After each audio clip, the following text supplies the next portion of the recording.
You're watching Couple of Teas. You're watching Couple of Teas. You're watching Couple of Teas.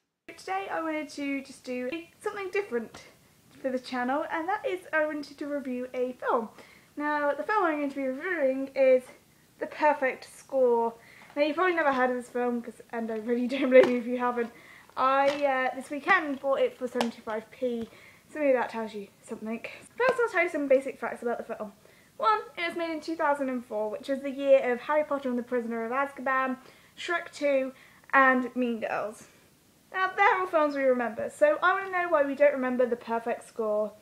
Now, the film stars a young Scarlett Johansson and a young Chris Evans. It also stars NBA star Darius Miles and Erica Christensen. I think that's how you say it. Now, the film is all about these 6 kids who try and steal the SAT results because they failed their first test and they want to get into the college they want to get into. And the film follows the 6 students who are, you know, the main kiddies in it.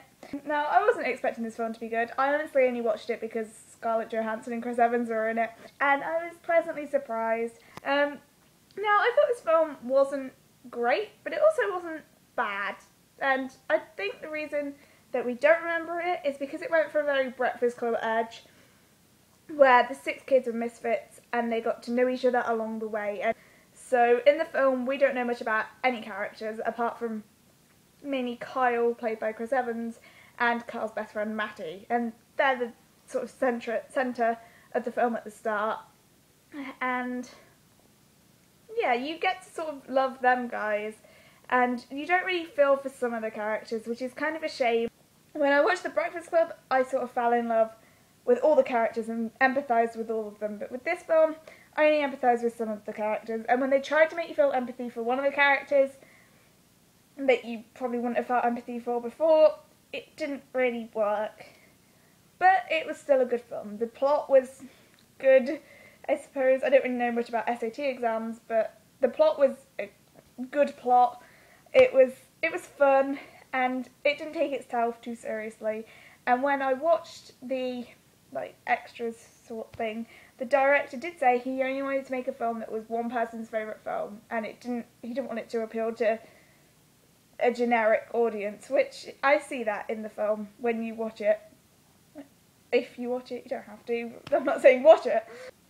Now, I think the reason we don't remember this film is because it came out at the same time as Mean Girls, and Mean Girls is one of them teen comedies that is stuck because it dealt with cliched groups, and this one doesn't really stick because the people don't really fall into any sort of category. There are a few that do, like the jock. Most of these people are kind of normal people, which is something you don't really see a lot in teen films. In a lot of teen films you just see the cliched people, but in this there are people that are just normal people and they don't fall into any sort of category as such, which I thought was really good.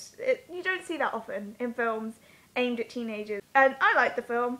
IMDb gave it 5.5 stars, which I don't think it deserved that. I think it deserved higher, really. It's a good film. I'd recommend watching it if you want to, if you can find it for 75p in your local stores. Scarlett Johansson and Chris Evans' performances were very good, along with the rest of the cast. The rest of the cast did very good performances. And yeah, it was good. It was good. I'm going to say it was good. I'd probably give it like maybe 3 out of 5. Yeah, it was a good film. 3 out of 5. 3 out of 5 sounds like a good rating. So if you want us to see us reviewing things and rambling about how good films are, comment below. Tell us. And thank you for watching, guys, and thanks for sticking around even though I'm terrible at videos. I love you all, and yeah, peace out, homeboy.